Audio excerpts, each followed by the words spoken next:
When's the last time you went live? With you guys. Oh, okay. You just been doing YouTube videos? I haven't seen your videos. Here we go. All right. Audio sounds good. All right, folks, welcome back. I am super pumped to announce that we are starting the Cardboard Caravan podcast over here at Drewskis Cards. We have a guest that you guys know tonight, PokeYimYang, who has started a new business venture. We will discuss a little bit about that. As you can see in his nameplate, Barracks Trading. So the podcast itself is going to be all about the TCG space in general. We're not going to be owned in on just Pokemon. We're going to talk about everything under the sun. We're going to have some really fun guests. We'll have people from across the hobby, store owners, vendors, personalities, still working on a few of those. But next week, we've got a really popular name in the industry right now that a lot of you folks know. I'm not going to spoil who it is, but I'm super excited for that next week. I was really excited to have Matt back on to the channel. Obviously, think very highly of him, and I know all the work that he's doing right now with his business in going full time in the hobby, which many aspire to do. So we'll discuss that a little bit as well. But guys, please feel free to come on in. If you watch this after the fact, please leave a comment, like, subscribe. Let me know what you guys think and who you think we should bring onto the channel in future episodes. Without further ado, Matt, welcome back to the channel. Thank you, man. Good to be back. Yeah. No, so I obviously posed this as an option for you in just regards to, joining us as a regular guest. I know obviously you have your own business ventures, and I respect that. But we would be happy to have you over here at the Cardboard Caravan as often as you can make it, to have you as a regular guest. It's a ton of fun. I'll try to get on as much as possible for sure. Fantastic. Well, so obviously, I'd mentioned that you have a new business venture going on.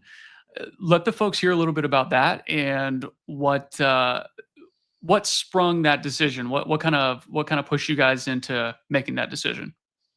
Yeah, so we have rebranded. So previously I was known as PokeYimYang, and then another vendor locally known as Chomp and Mimic. We have decided to merge into Barracks Trading, as you guys can see. So we have new socials, starting YouTube channel, all that jazz. Hopefully going to be on Whatnot here soon. But kind of the reason behind that was we were very similar in inventory sizes, and he was already full-time and I was thinking about doing that. So seemed pretty even on both ends. And then just one of the main advantages is just being able to be in two places at once. So just being able to split up and going to two different shows pretty much just like doubles your productivity over the weekend. Because as most of you know, most of the kind of the action and the card space is on the weekends. So trying to utilize that time as much as possible is really the goal here. So two people, it just makes it a ton easier. Yeah. So wanted to just bring everything under one roof. Yeah, basically. And he has some skills that, I'm not really too sure about. He was a computer scientist before going full-time into cards, so he's very good, behind the keyboard and stuff like that. And then I have a little bit of an online presence, so being able to make videos and sell cards online is kind of what I bring to the table, I think. Yeah, certainly. No, I mean, I enjoy your content. I share it often, and I wish you too. Thank you. Yeah, I wish you two all the best. Obviously, it's better to have two eyes instead of a set of one. So can totally understand that business decision. You recently told me at a card show that I saw you at that it sounded like you might be doing this full time now. Is that still on the table? Is that something that it's fully on the table. I am currently full time. Yeah, I quit my job about 2 weeks ago. So I've been doing this full time pretty much ever since me and Seth merged our businesses. And I forgot to mention Seth's brother. He is not full time. Caleb. He's not full time, but he is a part of our business. He Okay. also brings a lot to the table. He's a good personality to have at the table. Very good talking to people. Knows the hobby very well. So he's also a part of it. So if you see him around, make sure to say what's up. All right. Shout out Seth and Caleb. Yeah. Guys, we obviously won't spend too much time there. We want to jump straight into it. We got a lot to talk about tonight. I'm planning for an hour. We may go slightly beyond an hour, depending on how much we feel like chatting. But there is so much going on right now. I have a list of topics that I was wanting us to go through. I didn't prep you for this, so obviously this is all going to be off the cuff, and I don't have any scripts built out for me, so we're just going to be going let's do it. back and forth. I do want to know, do you have any recent PC pickups that you would like to share with the audience?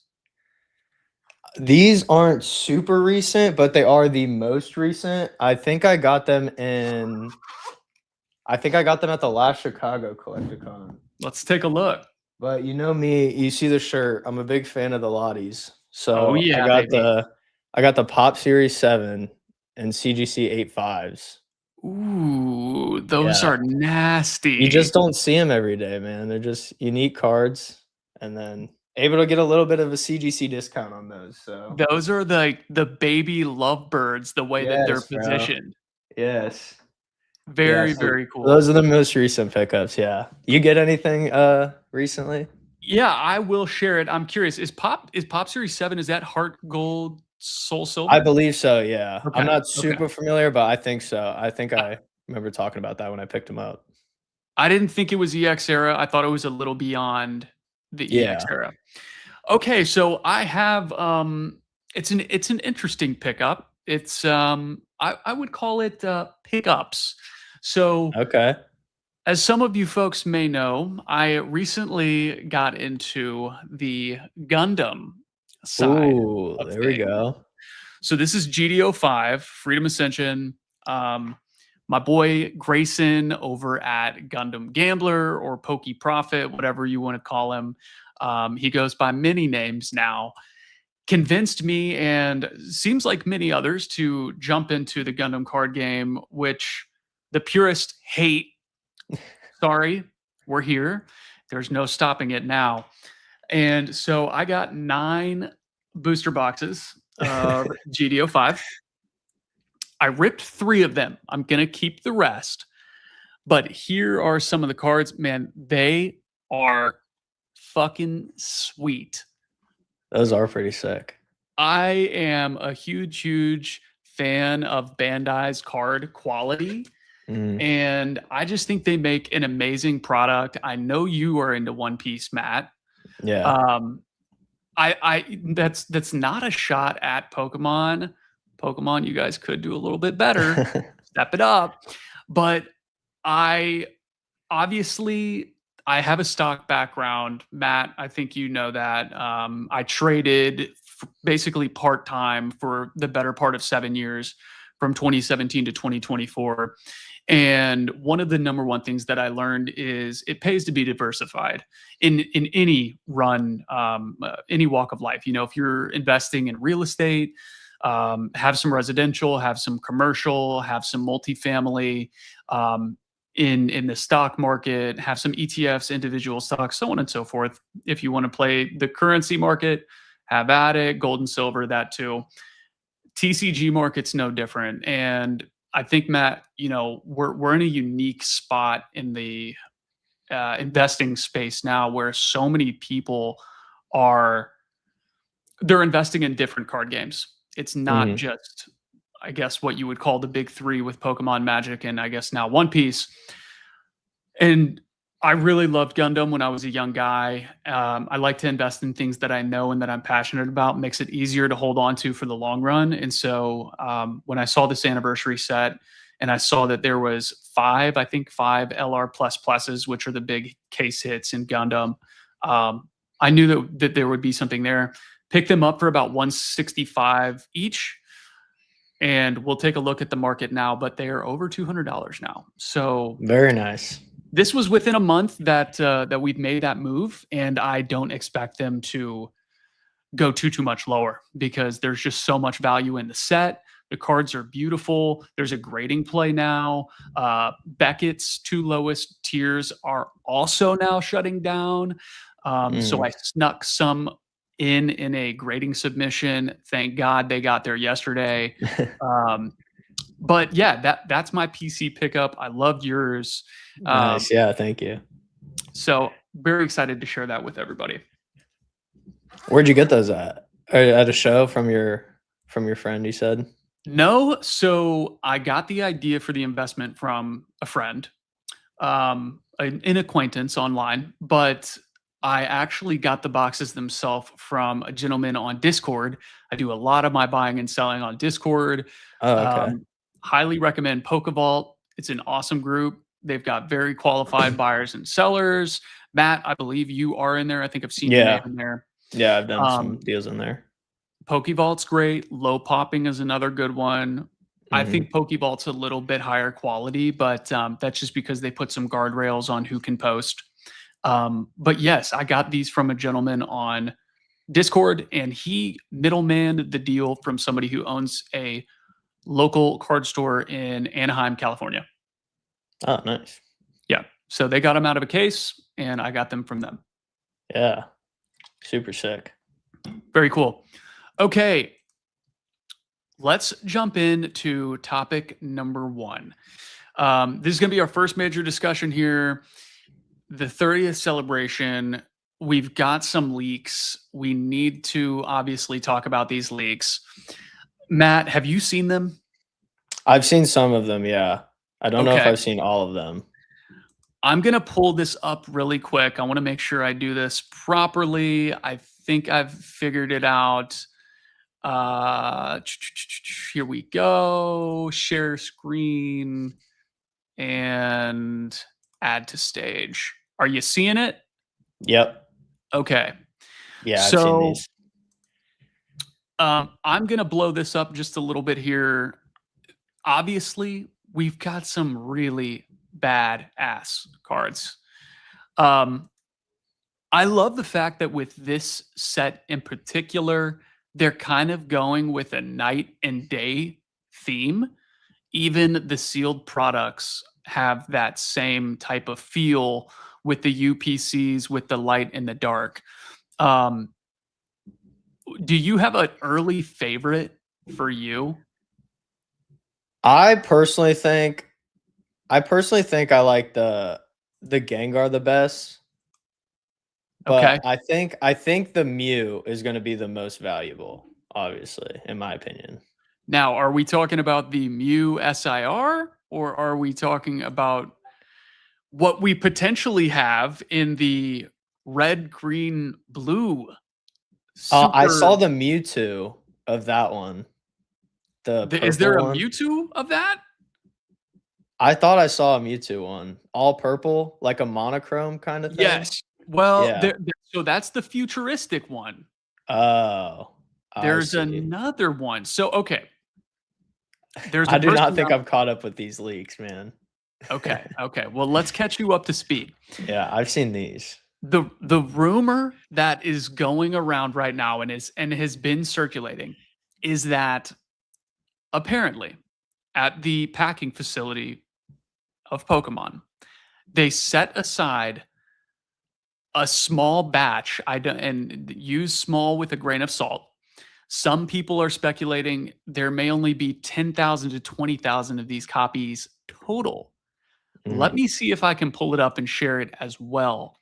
It is what is supposed to be the Mega Hyper Chase. Red, green, blue, Mew, 30th. Let me see if I can pull this up and see if I can find it. I know what card you're talking about. Okay, so this card was pulled on like a stream, right? On an Australian Breakers stream. Yeah. And I don't know if it's real. I've seen a ton of things, like ton of signs that it's real, a ton of signs that it's not real. It doesn't have the stamp though, which is like the biggest I don't know factor. Yeah. Let me see here. I think. What do you think about the stamp on these cards? I don't love it. Yeah, I don't like it either. I think these cards would like be so much better without the stamp. Okay, here it is. So yeah. Oh, it is new.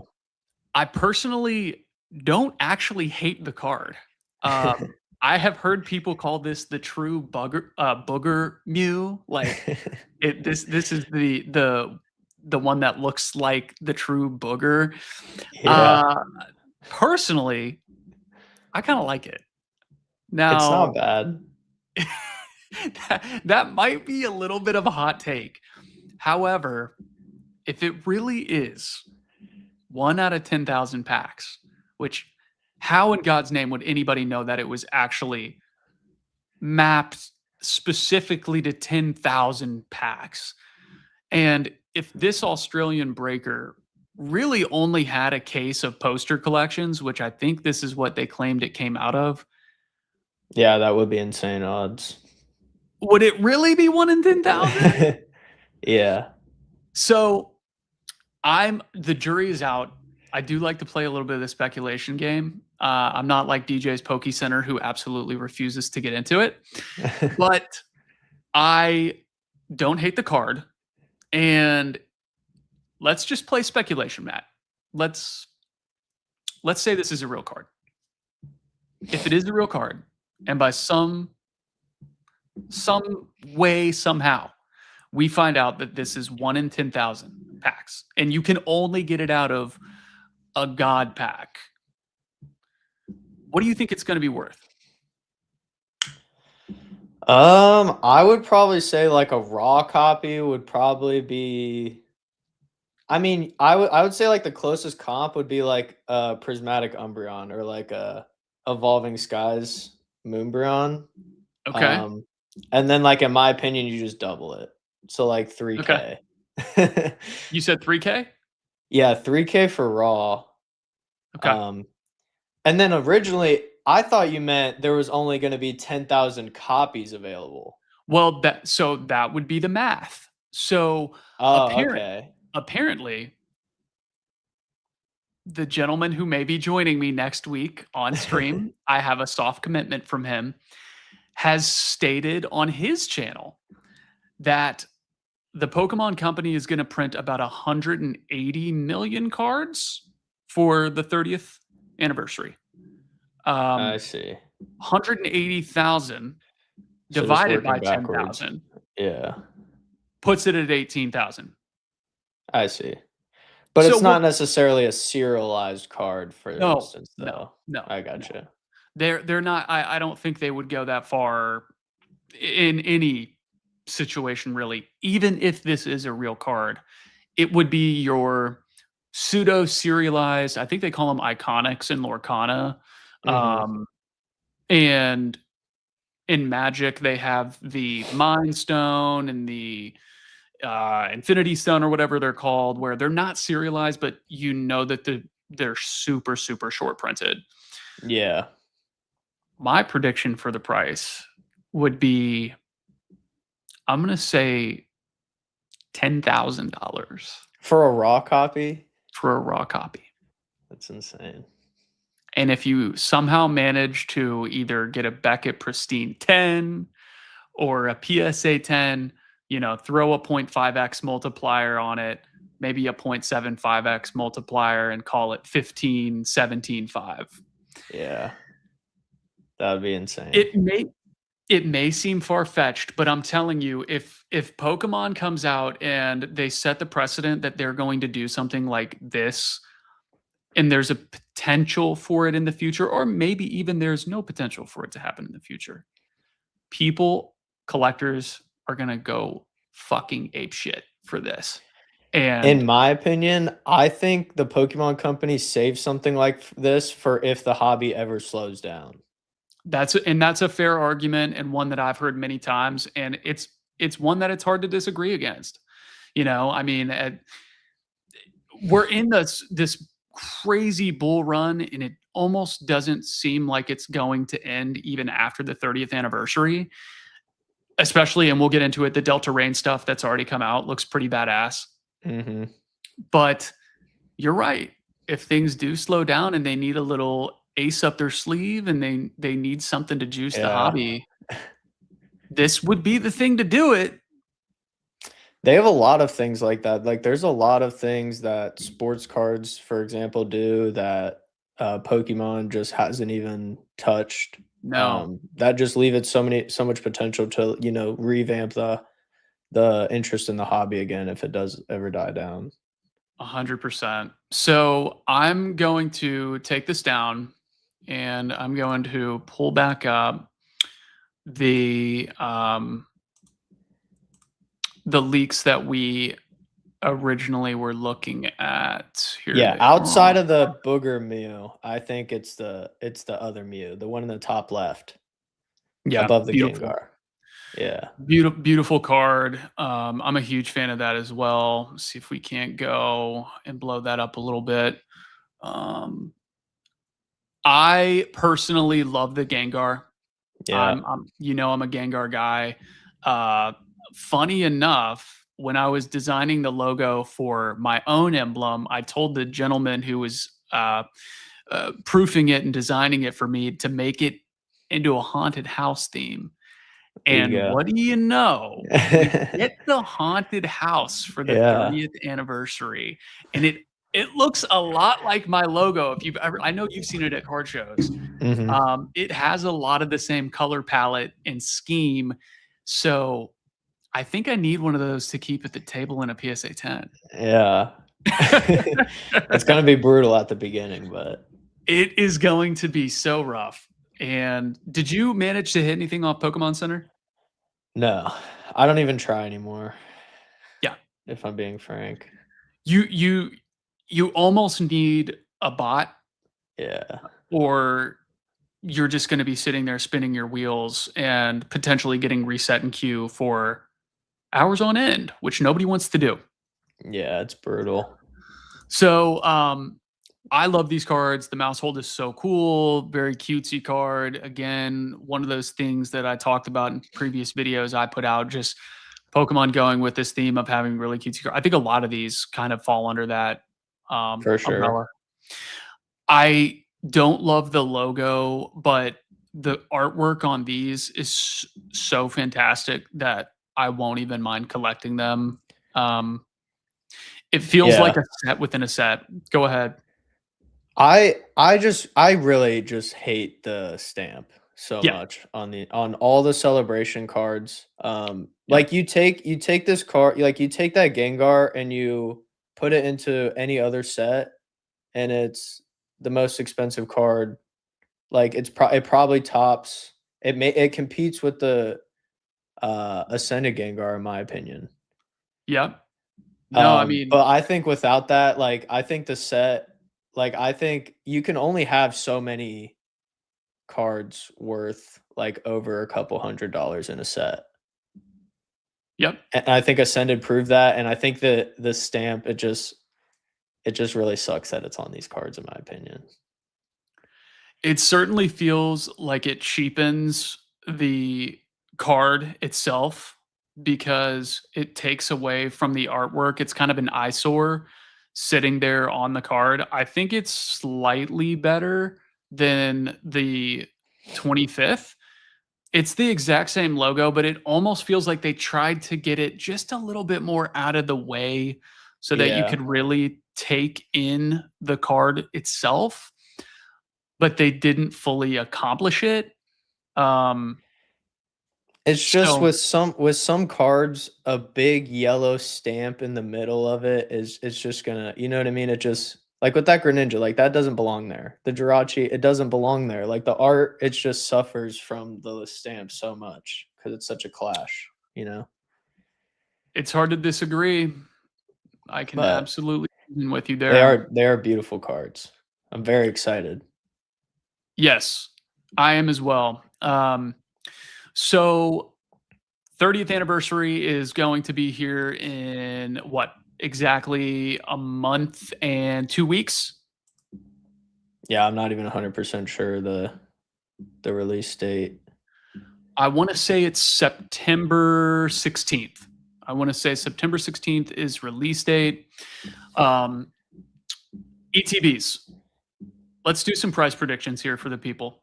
Price predictions. Where do you see us at opening weekend? And then where do you see us in 3 months? And guys, this is not financial advice. We are not financial advisors. We are pure speculators, and all this is fun and games. Yeah, in my opinion, I think the closest comp to this set would be Ascended, just because, you know, you have a similar market condition, like the market was very hot during both of those sets. You have very similar aspect in terms of, you know, a lot of cards that a lot of people want out of a singular set. So in my opinion, the Ascended ETB, it was like what, like 400 and change on release. Are you talking about the Pokemon Center? Are we talking about the Pokemon Center one? I'm talking about the regular ETB. The regular ETB. Okay. So then I would probably Pokemon Center, all bets are off. Yeah. It's fucking smoked. I would probably say $400 for the regular. For the regular one on release. On release weekend. Wow. I could see some sales at 400. That would be massive. People like you, it's like, did you see the Greninja from Chaos Rising, the first PSA 10, what it sold for? I have sold no for idea. Like $2,500. What? Yeah, the very first PSA 10, it got put on auction through the PSA vault and it sold for $2,500, I believe. Can we pull this up? You should be able to, yeah. Is it on eBay? Did it sell on eBay? Yeah, the PSA vault. Chaos Rising. So like that card selling for $2,500, it's just because it's the first one. It's going to be like a similar deal, I feel like, with the 30th. And then it's just an insane set. Oh my goodness. Yeah, June 7th. I don't see the $2,500 sale. I do believe you. These were $1,850 in June. Okay. A couple months ago. Yeah. That is just. That was the first sale that you could find? Yeah. Okay. That was the first yeah, one. like I think that card is like $500 now. $600 now in a 10. It is 600. I was taking a look at recents. Yeah. 1850 back in June.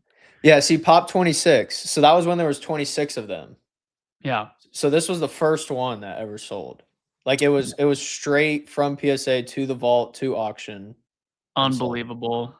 Unbelievable. It was only a 5-bit auction, but still the fact that it got action. Somebody absolutely loves Greninja.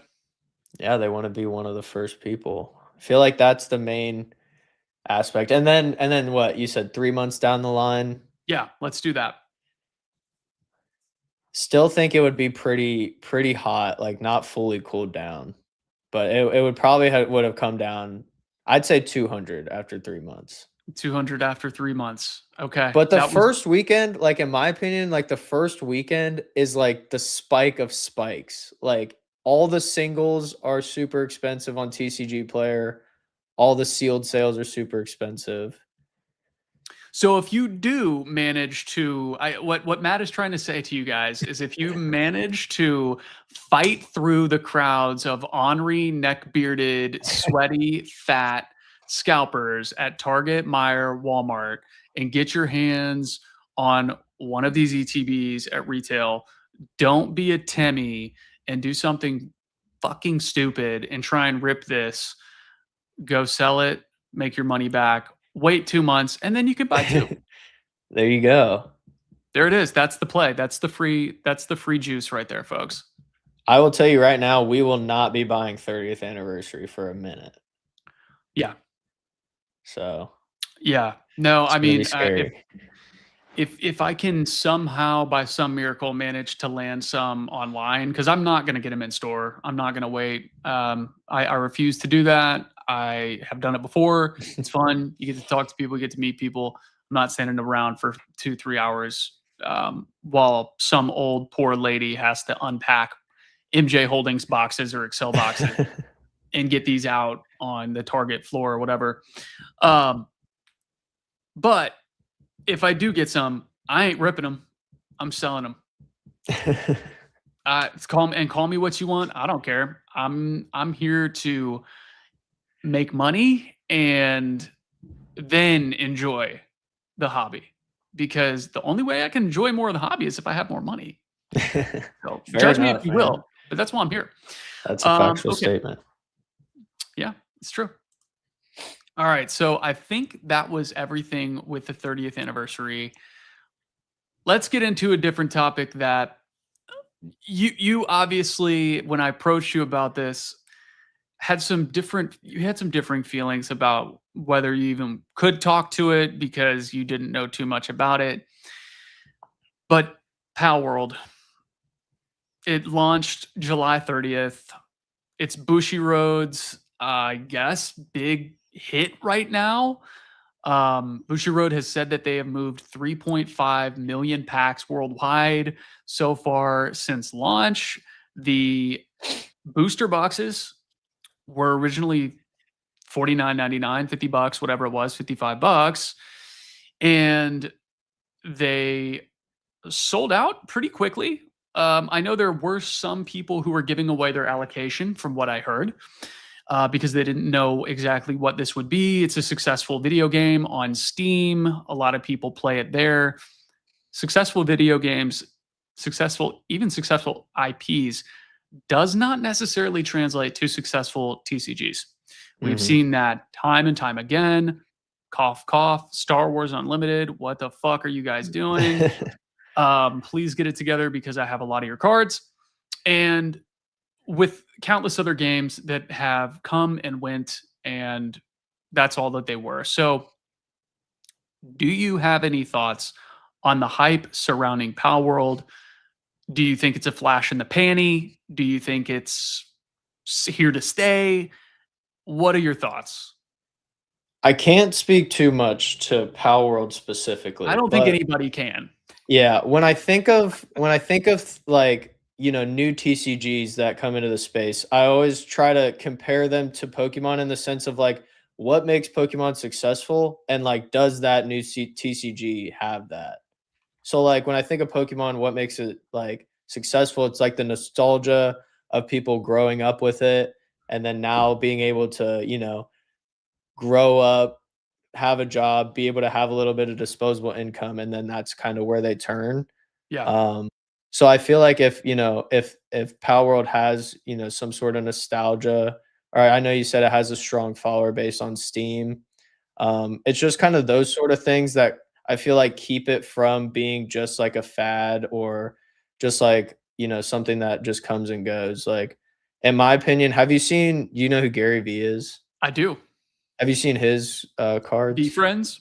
Yeah. Yeah. Like, in my opinion, there's no like real collector base behind that, because there's no 30-year-old person out there who's like, I grew up with this card and now I want it again, or like I have some emotional attachment to this card. I feel like everything with that, for example, is just tied to exactly to the monetary value behind it. Whereas there are people out there, a lot of people out there, who love Pokemon cards for like exactly what they are, pieces of cardboard, rather than only the monetary value tied behind it. So I think if something like this is going to be successful in the long time, it needs to be able to have those people kind of to like be the foundation of the TCG. And then you can have, you know, you can have streamers on top of that. You can have vendors on top of that. But like, without those people who are willing to just love the cards for what they are, all of that kind of crumbles down on top of that. So I think it really just depends on how big and how loyal their Steam following is, in my opinion. Yeah. Well, and you're right, because if a lot of those folks who love the game don't come over to enjoy the cards, and there really is no other following except for people trying to make a quick buck, as you can see, flipping these boxes for nearly 300 to 350% in some instances. Then the game will it will flame out unless it's purely going to be a speculation piece long term. And by some miracle, they keep a collector base who just wants to transact the boxes. I mean, Right. you can't, the end product is just such a funny arena that we operate in. You can't obviously do anything with the IP if people aren't ripping the boxes open and destroying the product and getting the cards, because sealed product is deflationary. That's why I'm a big sealed product fan. I like something that continually over time, there's going to be less and less of it by proxy of people wanting to open it and destroy it. And that was obviously the big allure with Bitcoin, was it was finite, and you could only get so much because there was only so much. It wasn't being destroyed, but there wasn't any more coming to market. It was like Pokemon coming out with one wave of a booster box and then coming out with a press release that says, okay, we're not making any more of it. So do with it what you will. You can hoard it or you can open it, but there's no more coming to market. Right. So I personally will not be investing in Pal World. I'm not going to fault anybody who decides that it is going to be something that they'd like to invest in, because you do whatever you want with your money. That's the beauty of America. We're a free market, and you can decide to put your money into whatever the hell you'd like. What I do take a little bit of credence with, and I'm not a big fan of this, and I have to call them out. What would it be on the first podcast if we didn't call somebody else in the YouTube space out? DJ's Poke Center. DJ was live last night, and I was in a stream and enjoying listening to him ramble. And he went for over an hour talking about Pal World and how incredible the IP was and how strong, and it was going to be long standing and these boxes might keep running to the moon. And then someone said, who's your favorite character? He didn't know a single fucking character. And you can't sit there and shill a card game or a TCG for an hour long and tell everybody how incredible it is, and it's going to be the next sliced bread, and it's going to be so nice. Is pretty funny. And you don't know any of the characters? That to me, I don't even know what the word is. I took problem with that. I didn't like that. It felt disingenuous. Sorry, DJ. I know you're a good dude, but I want to know how much Pal World he has. Apparently, he has a decent amount. Has to.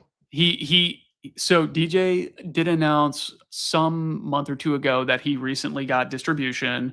I would assume it's probably, one of the bigger guys who they bring a lot of people in, maybe Southern Hobby out of Tennessee. I don't know. I can't speak to that for sure. But Bushiroad is print to order. So if you ordered Pal World, you got your allocation. I think he said he ordered 50, 60, some odd boxes. He sold most of them. And I think he only had a couple boxes left during this stream. Because if you make an immediate 3-4x on your money, I too would take profit. I mean, even if it was something I believed in. He must truly believe in it then somehow. I think a lot of people, I myself included, believe that Pal World had a chance because of their misgivings with Pokemon. They were in a lawsuit with Pokemon. I don't know if you knew this, Matt. They're in a lawsuit with Pokemon over the IP. It is technically and very essentially Pokemon with guns. And I just, I knew that there would be a chance that a spark could come because people would say, if Pokemon does take out Power World and gets them kicked out, pushes them away, Like a collector's nostalgia. this Like, would be a collector piece because they yeah, won't be able to make any more of it. I could see that being a play if that happens. They ended up winning the lawsuit against Pokemon. I think there may be a few more going on, but yes, this is this was the speculative play here, and sometimes you get it right. Sometimes you get it right. Yeah. I have a question for you. What do you think about Lorcana? Well, we will get into that. Okay, that is on the agenda. Really quick, Justin, I do remember you. I do remember you coming up to me at the Eastgate Mall show, and we did a really big transaction with those prismatic figurine collections. I still have every single one of those. So shout out you for those big trades that we did. I am a massive prismatic shill. And as you all can see over my shoulder here, I have a number of the Pokemon Center ETBs here as well. So thank you. I appreciate you being here and stopping by. Feel free to leave us some questions and comments as we continue to peruse through these topics. So next up on the agenda, I wanted to talk about alt TCGs in general. I figured this is a great segue with your question on Lorcana. So we have arguably a debate for who will be number 4 in the hobby. And there are many folks who think that what's number 3? One Piece. What's number 2? Oh, Magic. You're saying sports. Magic. Oh, Magic. Magic's bigger than One Piece? Yes. I did not know that. Well, when you think about staying power of the IP, player base, collector base, all things considered, how long the TCG has been around and how many people are still playing. That is true. Yeah. It almost has to be number 2. It does. Yeah. I personally have never collected. I've never played. I'm not a fan. I don't even really like the cards. But I respect it. It's been around a long time. It's been around since we were kids. I remember going to Books A Million on Sundays, and I was playing Yu-Gi-Oh, but the older kids were over there playing Magic. And so I think it's the clear number 2. That's fair. Do you think otherwise? I guess it just depends on how you look at it. Like, I think if you were to look at it from like a market cap perspective, it would probably be One Piece, like just in like value of cards, in my opinion. Like if you just took like the value of every One Piece card, added it together, it'd be more than the value of every Magic card. I don't know if that's true. I don't think that. You don't think so? No, because there are some Magic cards that are in the 6-figure range. Yeah, there are some like championship One Piece cards that are like $1 million, I believe. You also have to consider that you have the One Ring that was purchased by Post Malone for $1 million. Is it worth $1 million? I don't know, but it was purchased for $1 million. You have 77 gold chocobos that were all sold for upwards of $100,000. One Piece is new. I guess I will say, like, I don't have too much knowledge of Magic, but I guess just using like, what you see at card shows, I guess, like I would imagine if there were a bigger market cap for Magic, like if the cards were worth a lot more, like your average card, I guess, then it would be worth like vending, I guess. And you just don't see that really. So No, I think the Magic market is so player base focused. And Magic also somewhat recently came out with collector boxes. They didn't always have these collector boxes. I think they came out with them in 2019, 2020. I've just heard Rudy. good time to come out with them. This is true. True. But I have heard Rudy in passing talk about them, and it's a newer concept. So I obviously they've got Commander Masters, they have Play, they've got a lot going for them. Certainly, Magic is it has incredible staying power. In terms of the collector base, you're probably right. I One Piece certainly feels like they've got a stranglehold on number 2 in the collecting space, because you don't see a lot of Magic in display cases at card shows. Yeah, and that might just be more of like it's probably just what you said, a lot more of players versus collectors. Yeah. But to answer your question, I think number 4 is going to be Lorcana. And I think it just kind of ties back into my reasoning for like why a TCG would be successful. I think Disney is able to create some of the biggest nostalgia and like my generation, your generation, that is able to be created. We all grew up, watching Disney, going to Disney, everything Disney. So just being able to just kind of pull on those heartstrings, it's doing exactly what Pokemon does, but Disney already has those crazy Disney adults. Like they have those the pins that people trade and collect.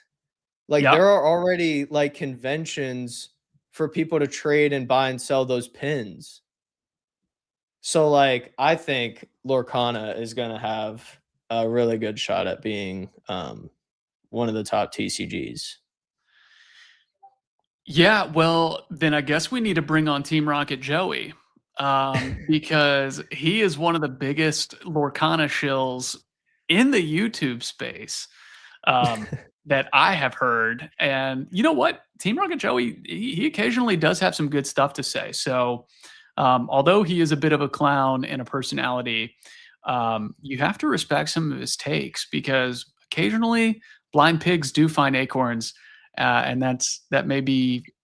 Yeah, I mean, I could be wrong, but I feel like I'm confident in it for sure. I'm all for it, man. I think that if you are convicted about something, and this is how I was about stocks, I used to get behind some really funny individual stocks that other people would say, "You're out of your freaking mind. Why would you want to go in on that?" And sometimes they worked and sometimes they didn't. But that's the beauty of this, is as we get into these alternate TCGs, you can take chances on things that you believe will outperform your blue chips, which is Pokemon and One Piece. All right. And some people hit it big, like these people who bought a bunch of Pal World and 3x their money. And they can go dancing in the street and sell it all and go buy more Pokemon or One Piece with it. Yeah. That's the beauty of it. What are all the sets in Lorcana? So we got Attack the Vine that just came out. Wilds was before that. Winter Spell, Whispers in the Well. Do you know much about these sets? I do not. Okay. I don't really follow any other TCGs. Like I don't really follow any TCGs that we don't like do business with. Okay.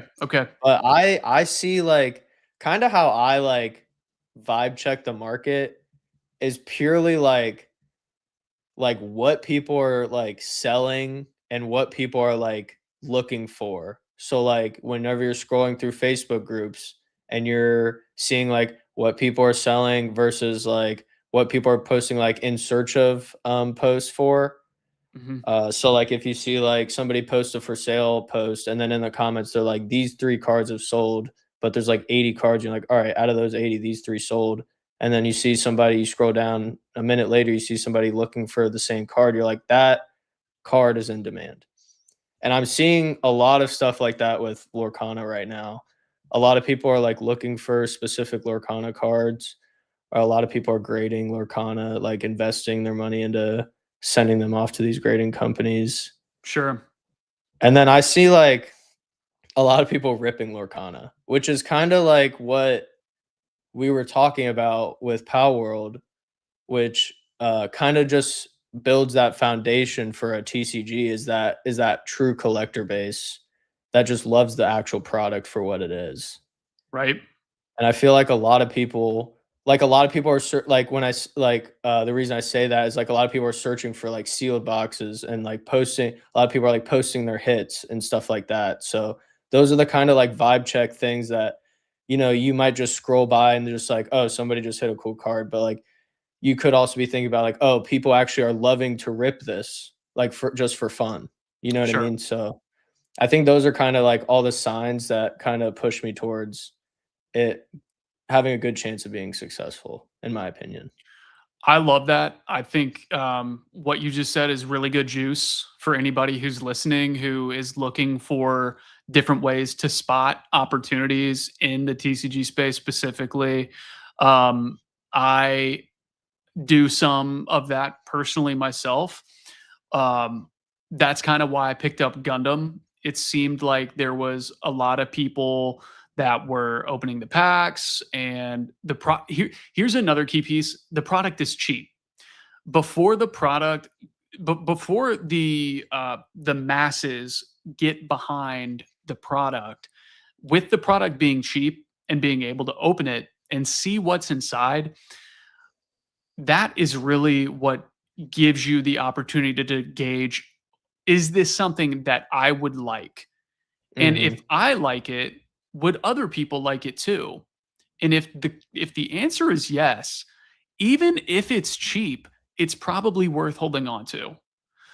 I was listening to Retrospecs and KO earlier on his podcast, the Price Memory podcast. Shout out Retro.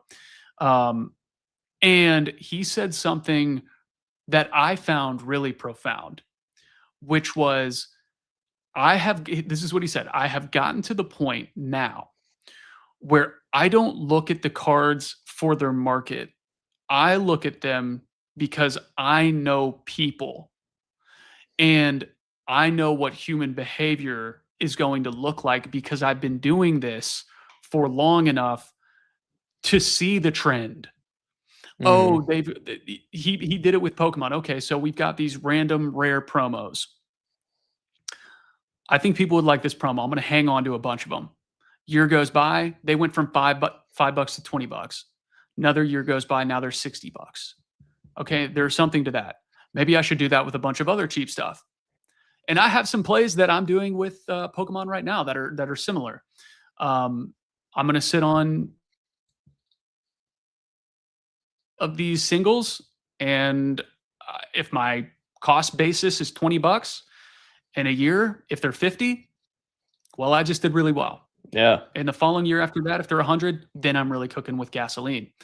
And there's so many opportunities like that in other TCGs. You just have to decide and have your own conviction.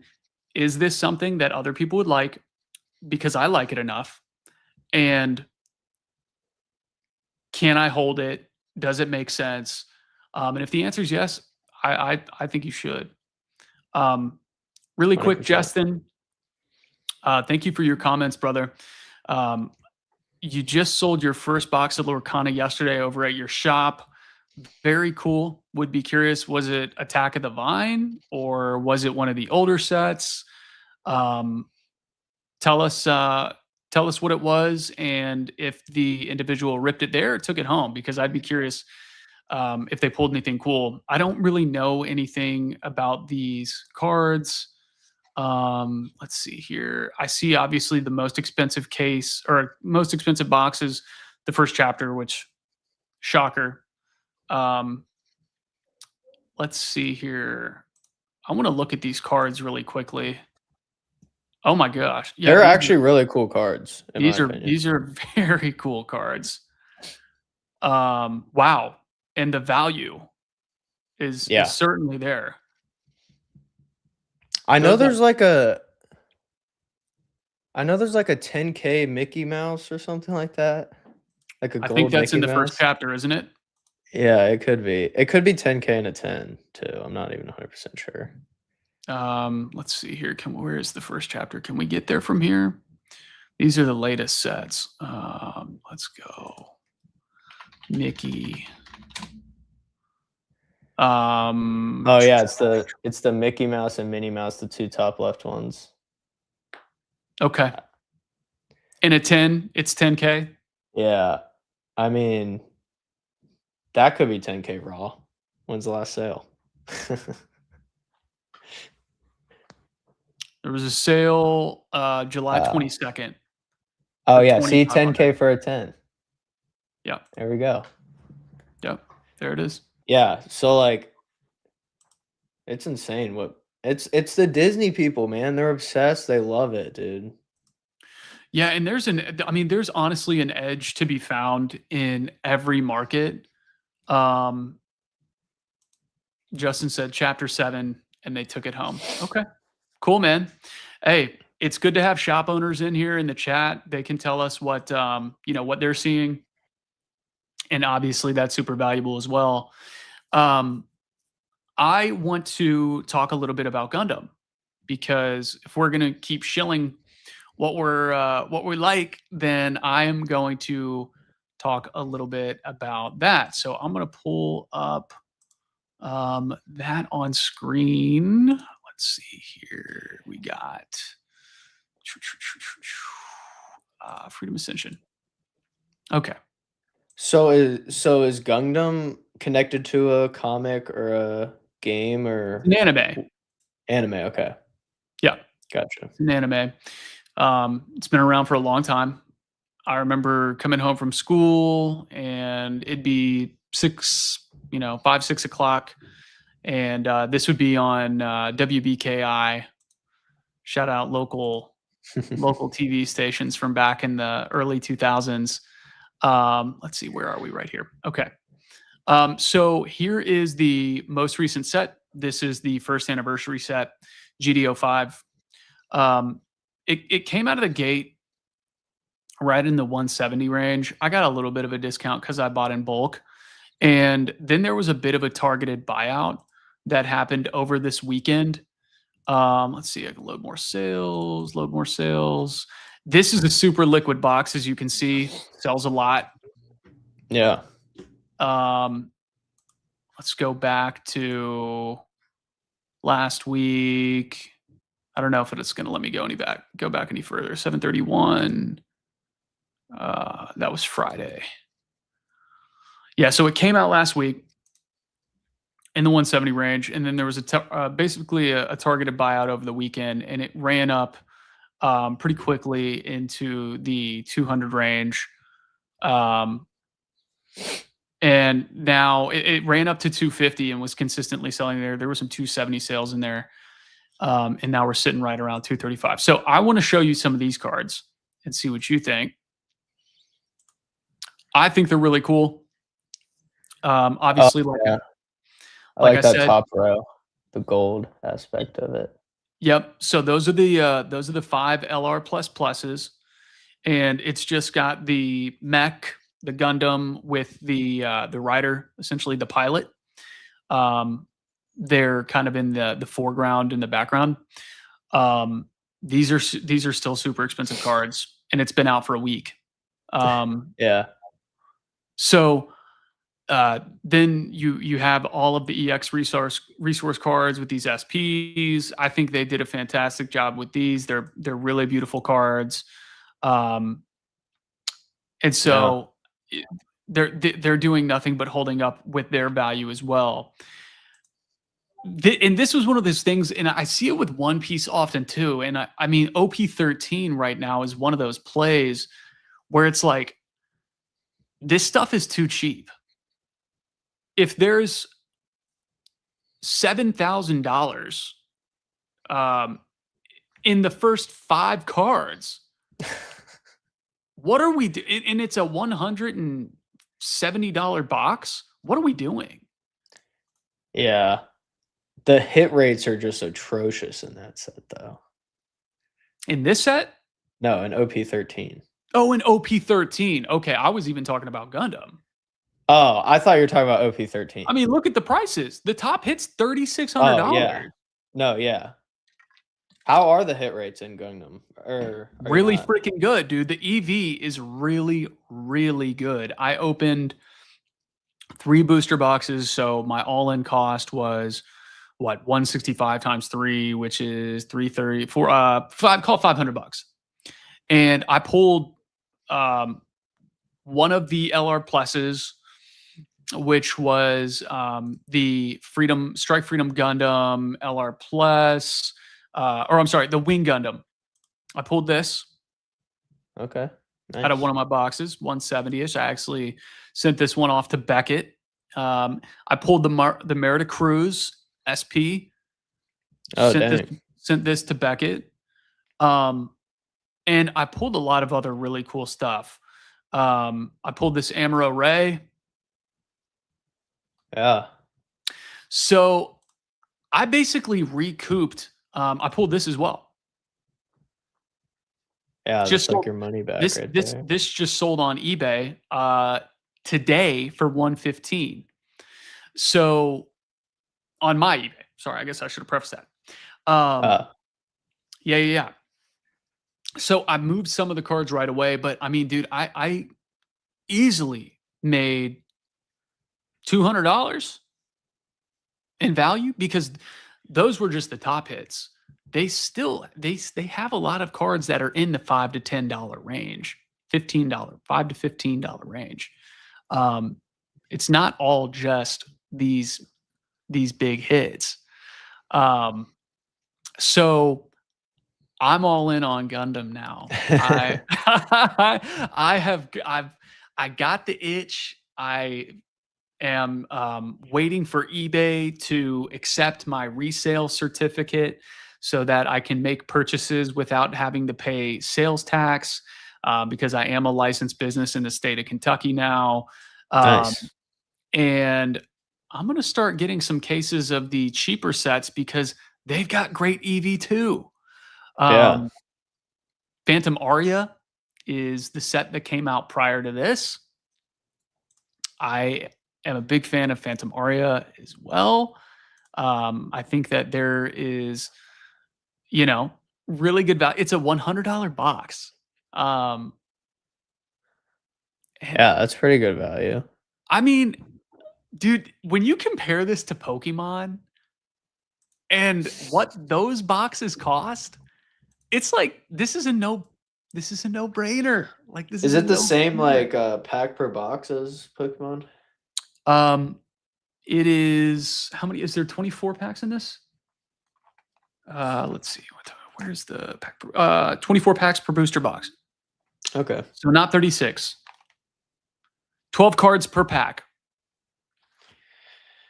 I mean, hey, like 3 years ago, you could get booster boxes for like $100, or maybe 4. Well, you never know. We might be going back there.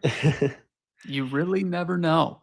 I guess some of the other ones that we didn't really touch on, and I don't really know too much about them, is going to be Riftbound. And Riftbound is a big one, I've heard.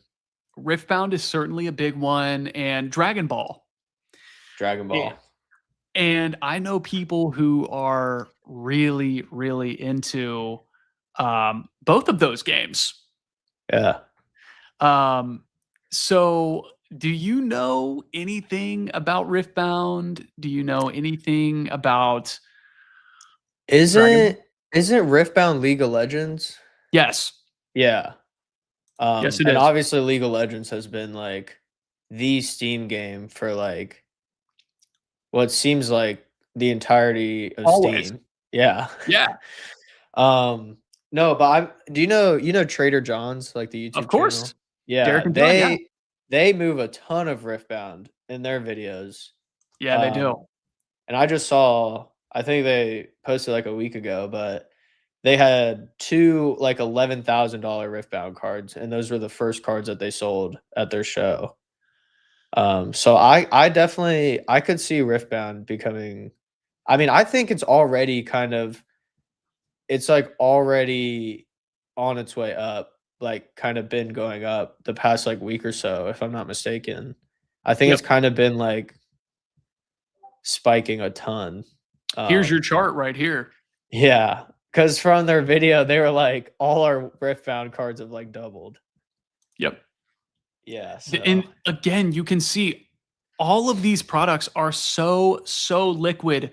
They're selling so much more frequently than Pokemon booster boxes right now. It's ridiculous.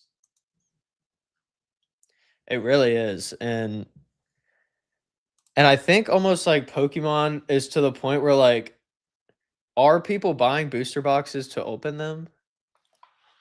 No. Yeah.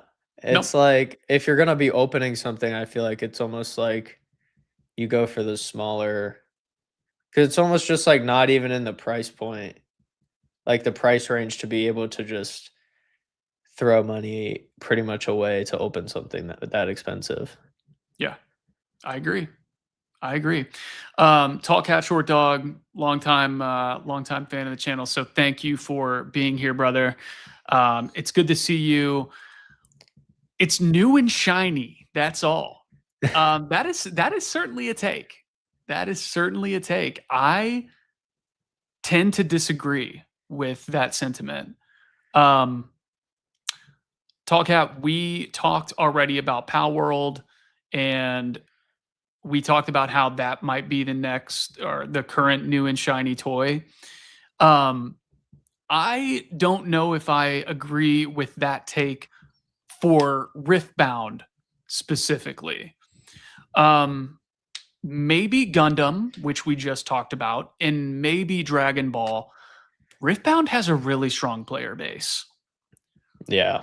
Riftbound is the one that, like you said, has a huge presence on Steam, and it also has a really big card collector base too. Yeah. So people do want to open these boxes. People do want to hunt those over numbers. They want the SIGs. They want to get the big hits because they're really freaking cool. They're good looking. And I think, correct me if I'm wrong, I think a lot of them are playable. I honestly have no idea. Okay. Well, I kind of like the fact that like the competitive cards in Pokemon aren't the expensive ones. Like you can play the game without needing the expensive cards. These cards are fucking cool. Dude, they are. I do think it's like on something like this, like you could almost like, if you didn't know what Riftbound was on that card, you wouldn't even know there's a signature. Like right there, if you didn't know like you're looking for a signature, you would not see a signature, in my opinion. Like some of these cards, like the signature blends in like very well. Yeah. You got that white ink. Yeah, because when someone first showed me a Riftbound card, I was like, why do they call it a signature? And they thought I was an idiot.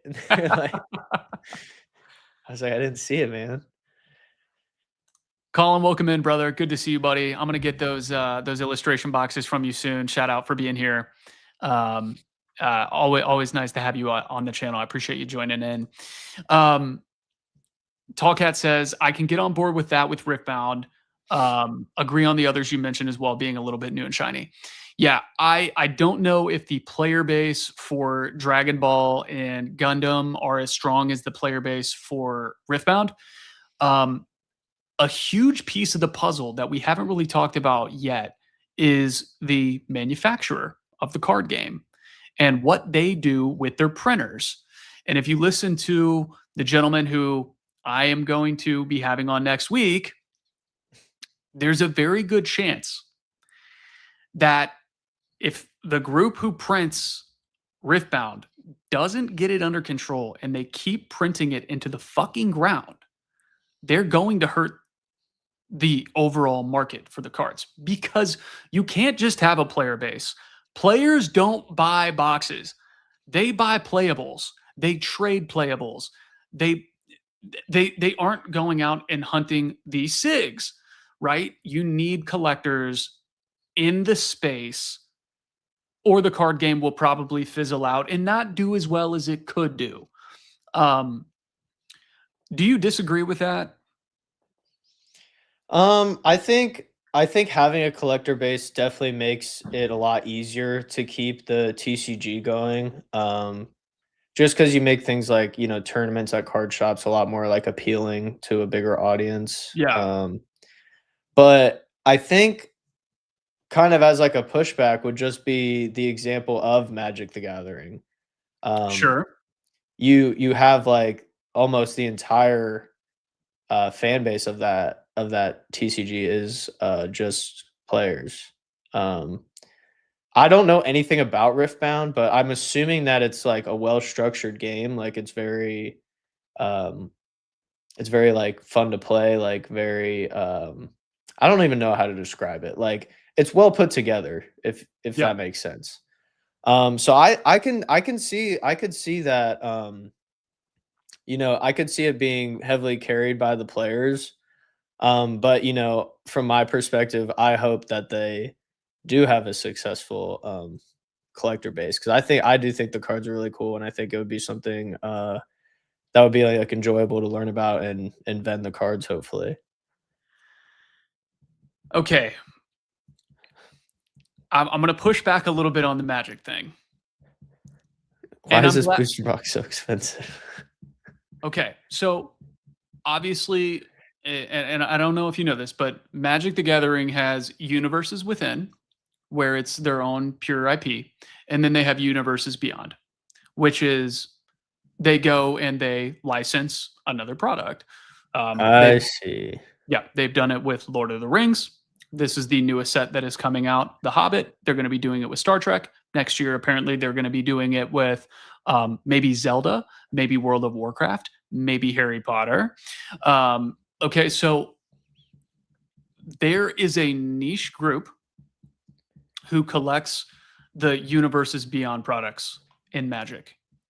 And like I said, you have to have this you have to have a yin and a yang, right? There we go. You should know this, right? Because you need the balance to be, we have people playing the game that keep our card stores and our local card stores active with opening packs and getting playables and, running games and events. And we also need collectors who either are ripping it on stream for other people and destroying the product, right? And collecting the boxes and hoarding the boxes. It's like it's a playground. It's a carousel, like Happy Gilmore goes up, down, and around, right? So I think that you're not wrong that there is a massive player base with Magic. There is a big collector base with Magic too. Fair enough.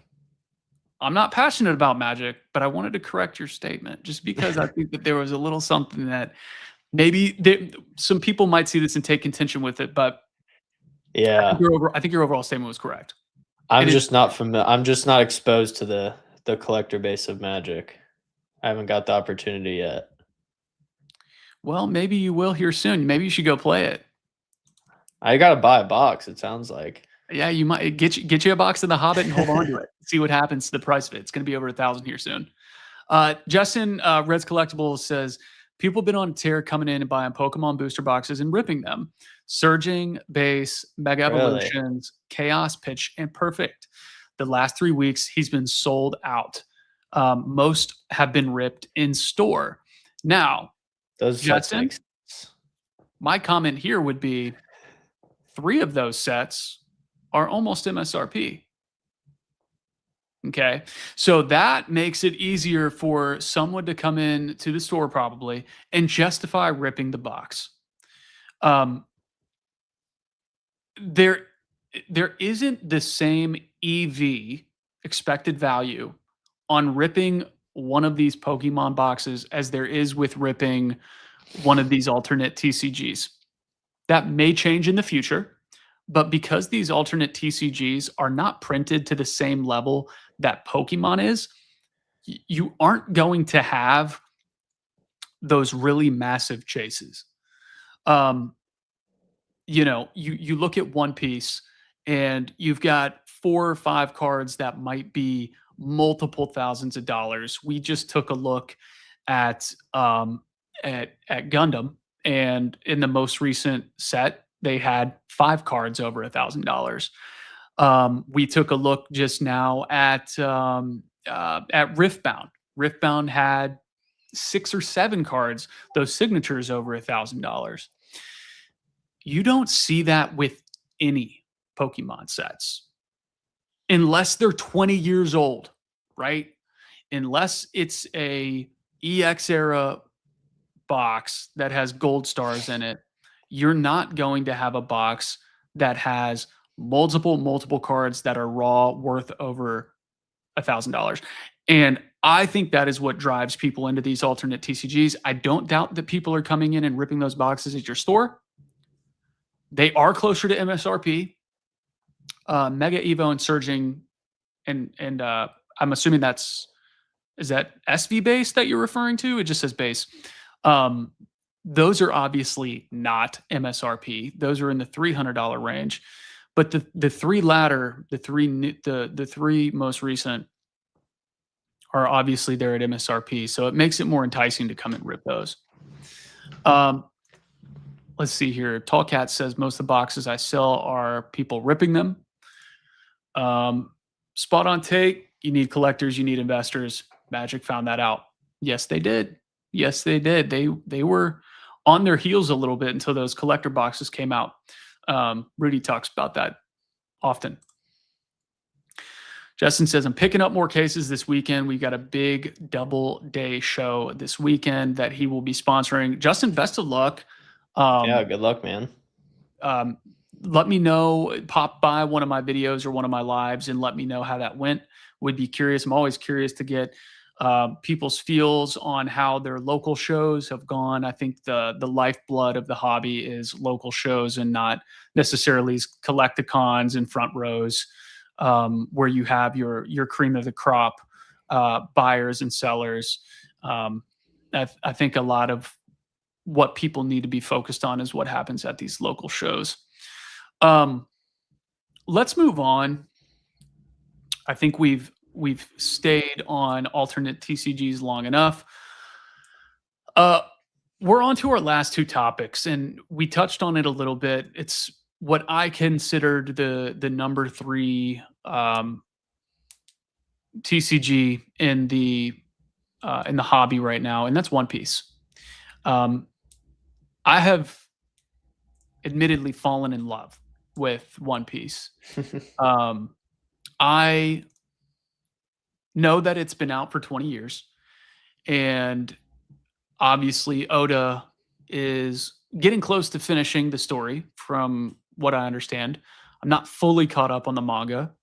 I'm finishing the Skypiea arc right now, and the show is entertaining. You know, it's fun. The character, you can get attached to characters. The cards are beautiful. They have a lot of value. And we have our newest anniversary set coming out here very soon in OP17, World's Strongest Warriors. Matt, have you seen the set yet? Have you seen the leaks? I have not seen the set. Okay. Don't follow One Piece quite as closely as Pokemon.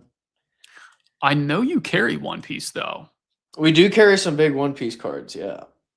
Seth Okay. and Caleb absolutely love One Piece. Sure. I started watching the show a little bit. I'm just not a huge TV show guy, and naturally, but Yeah. I agree with you. I think what really helped One Piece was actually the live action, in my opinion. Oh, for sure. I think that helped a lot of people, whether that was like rejuvenating their joy for it or just getting into it. Because I know, like, in my opinion, the anime leaves like a big barrier to entry to like getting into, just being interested in One Piece. So I think that live action really helped it out. Like, even my sister was watching it, and she's watching like Love Island. You know what I mean? So it's like There we go. If it can get her to tune in, it's getting a lot of people. Well, that's good information to know. I mean, that's like, when I think One Piece is doing everything right. The partnerships with these big sports teams, they did the two Dodgers promos. They are doing the partnership with Round One, where you go and you get the promos at the bowling alley or whatever the hell it is. And the college basketball. The college basketball promo. They did one with the BVB, the Borussia Dortmund team. I think that's who it is. The soccer team. They are injecting a ton of money into, like you said, the TV show. The barrier to entry is getting smaller and smaller, as you said.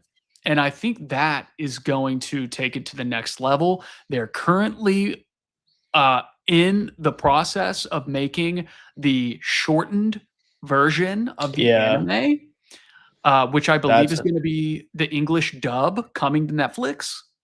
That's going to be super popular for sure. So kids, you had mentioned nostalgia earlier when we were talking about Pal World, and how nostalgia drives a game forward for not just the next year, 3 years, 5 years.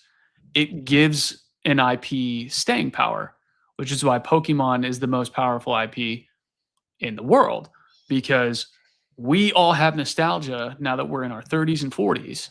Right. We loved it then, we love it now.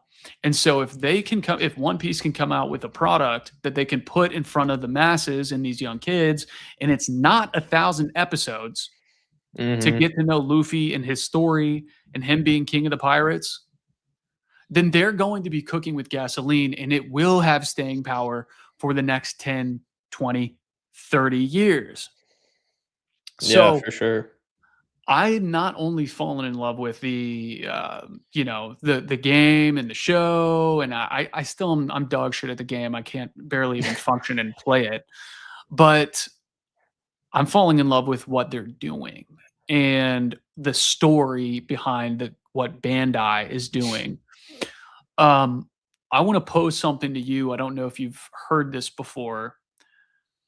I have heard that every IP that Bandai runs TCG for is operated by a different team. And I've heard that the group that does One Piece is a bunch of young guys, like early 30s, mid 30s, late 20s, and they have taken over the direction of the TCG. I don't think they're not making the big calls with like the shows and things like that. Right. But they are making the calls on the TCG. And I think that bodes very well for the future of the card game. Because if Bandai has learned anything, it's that if you print a set too much, you squash the market, like we talked about earlier. Obviously, we got the OP13 reprint. We got a very small EBO2 reprint with the heroine set. But they don't do these big reprints that some of these card games do. Yeah. And is it wrong to say that all the hit rates are bad in One Piece, or is it only in certain sets? I don't know. I think that there's still decent EV in some of the sets. If you can find them at MSRP, that's the bitch of it all. Is trying. Those are the new cards. Yes. Holy crap! That Luffy is sick. These are the gold SPs that have been teased. So yeah, you got your Gear 5 Luffy. Here's your mangas, Big Mom, Shanks. I'm not a big fan of the Big Mom manga. I might need a PC of Big Mom. I feel like you already have a bunch of Big Moms on the side. Yeah, I raided the factory, man. Yeah. I had to be the first one to get my hands on Big Mom. I have a gut feeling that you are really into. He's hiding behind Gengar. There's a big BBW, mom behind there. big moms.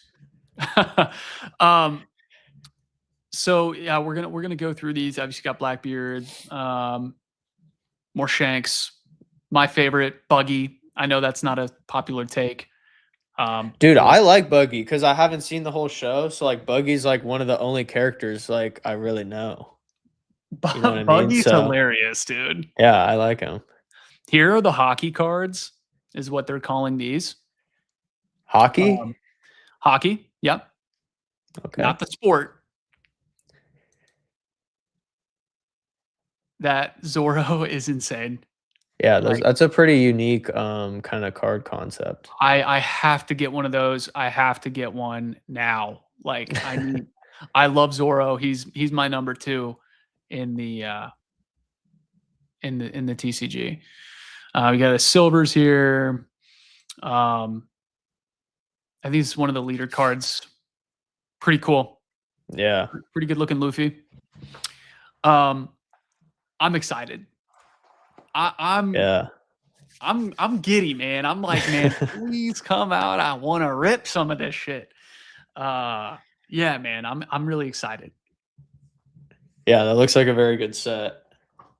Let's take a look on TCG Player really, really quickly.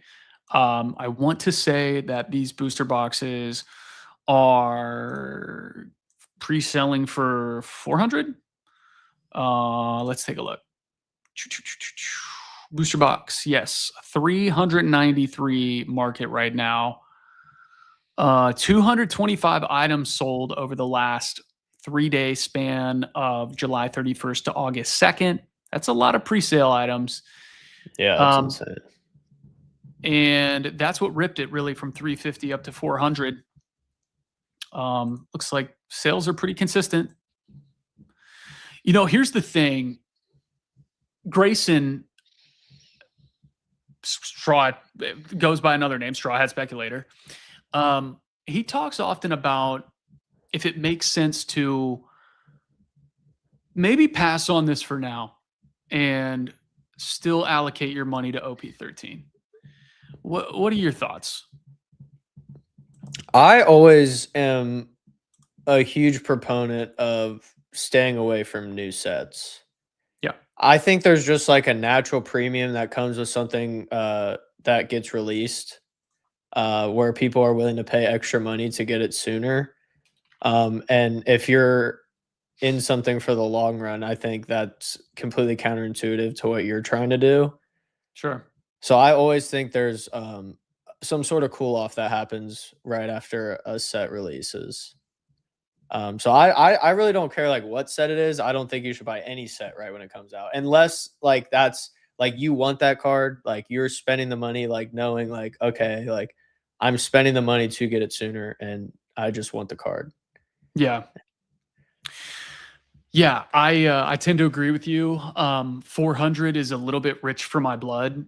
And so I'm really going to be hoping and praying that I can get my hands on some sleeve blister packs because I really don't want to pay $400 for a brand new set. Yeah. If there was a set to pay $400 for, that might be one of them. But do you see a world in which the cheapest a booster box is going to be is when you pre-order it? People said that about OP13 and it went to $700 fucking dollars. Now it's back down to 400, but they reprinted it. And they can reprint this. We're looking obviously right now at OP13 cards. They could reprint OP17. They could. But when will they reprint it? And will the box go from 400 to 700 first?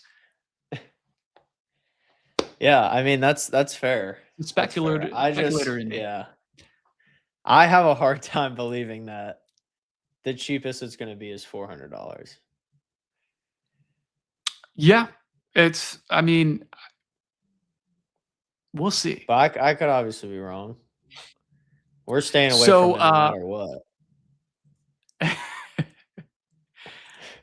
What is the red Luffy going for now? Oh, I know. Like 2 weeks ago in Jersey, it was like 50. Okay. There is a listing here in a PSA 10 for 40 on eBay. I could be wrong with 50, but I'm pretty sure it's 50 because we were trying to source one for somebody. Source one for somebody or from somebody? For somebody. For somebody. Okay. And no luck? No. We couldn't find one. This is the Japanese. No, wait. This is the manga. Sorry. Is that English OP13? Yes. We're so cooked on that. Don't show Seth that. He's going to be mad at me. Why is that? We kind of got cooked on ours. What? What happened? Just overpaid. Oh no. We have a OP13 English and Japanese 10. Luffy. Oh God. You picked them up this past weekend? No, we picked them up at the last Eastgate. What? At Eastgate? Yeah, they both walked up. One walked up the first day, and you're not the next coming back to Eastgate? What are you doing? I think we should try to do both in an ideal world. But this month kind of sucks because we're going to have you seen the Dallas Card Show in Cincinnati that weekend? I've heard many things about the Dallas Card Show. I have never been. I know it's a big show. Is that one that you're setting up at? Yeah, so like that's kind of the reason why we can't do it this month, Eastgate. It's August 15th? Yeah, it's that whole weekend. It's the Friday, Saturday, Sunday of that weekend. Every single show in the fucking state of Kentucky and Ohio is August 15th this month.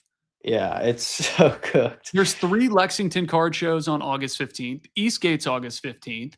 I think there's a Richmond card show on August 15th. I don't know what the hell happened because it's not Labor Day's not until September. I don't know what happened in August. But yeah, so we're going to be at the Fairfield Commons and then Cincinnati. Hey, shout out Dan, bless his heart, and good on you all for following him up there. I hope did you see Mike, the promoter who runs like the Troy show? I guess it's Dayton shows, so you might not really know. No, I don't. But there's like basically another promoter in Dayton who like runs multiple card shows in like competitive areas of Dan, like in the same general area. And like Dan basically like rearranged his shows and now they fall on like the same day as Mike's shows. Oh. He basically posted this morning on Facebook like going off on Dan, like, I can't believe you would do this, like trying to ruin somebody else's business.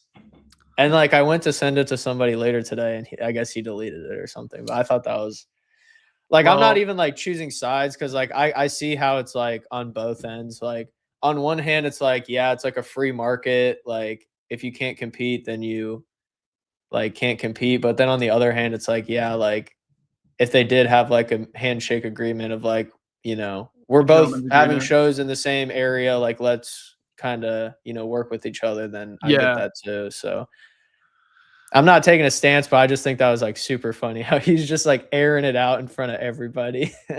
Well, I will say that this Mike gentleman is not the only one who's upset with Dan or has been outspoken about Dan here recently. Obviously, the new showrunner. I saw that as well. Of the East Great Mall show. Yeah, I saw he was commenting. He was replying to a lot of comments. That's I'll just say that. But it was I spent like probably like 20 minutes looking at both those posts because I found them like almost back to back. But that was pretty entertaining. If anything, it's entertaining. Yeah, it's pretty entertaining. I mean, I'm gonna go. Like, we're gonna go to Eastgate again eventually. Like, I know it for a fact, and like we're gonna continue to do Dan shows, and we're gonna do Mike's show. Like, we do all the shows, so it's not like we, prefer one promoter over the other. It's just I think they all do a fantastic job. Obviously, I don't know what the Eastgate. Listen to you. Listen to you. Absolutely. You haven't been to like. like Mike's Fairfield Commons show was actually like when I first started vending, that was like the premier show in Dayton. Like you couldn't get a table for that. You couldn't get on the wait list for a table for that. You couldn't get somebody to sell you their table. You couldn't get anything. Like you couldn't get into that show. And it was one of the best shows for selling stuff. So yeah. Yeah. Let's get back on topic so that we don't go too crazy off the rails. Oh, yeah, my bad. We lost a few people there talking about our Cincinnati card shows, but that's okay because we still got some folks watching. But the rumor has now hit the interwebs that apparently there will be a collaboration between Final Fantasy and One Piece for OP18. As if we didn't have enough to talk about already with OP17 that hasn't even come out yet. Any thoughts here? I think it's a huge opportunity. I'm not really. I know Final Fantasy is also a huge video game. I think they're fairly popular. Very big IP. I mean, my first like kind of thoughts on this is almost like it's almost a bigger opportunity for Final Fantasy than it is One Piece. Certainly. But I mean, obviously, in my opinion, One Piece knows what they're doing. If they think this is a good opportunity for them, I trust them. But I'm interested to see how it plays out for sure, because I'm not too well versed in Final Fantasy, but I'm sure there are some big fans out there. So I'm pretty interested to see how this one plays out. Yeah, as am I. Certainly, we're gonna pop over here to TCG Player one more time. Not to shill TCG Player or anything like that, but where are we here? I don't see it. Here we go. So this is a master case of collector boosters of Final Fantasy. 54 Holy bands crap.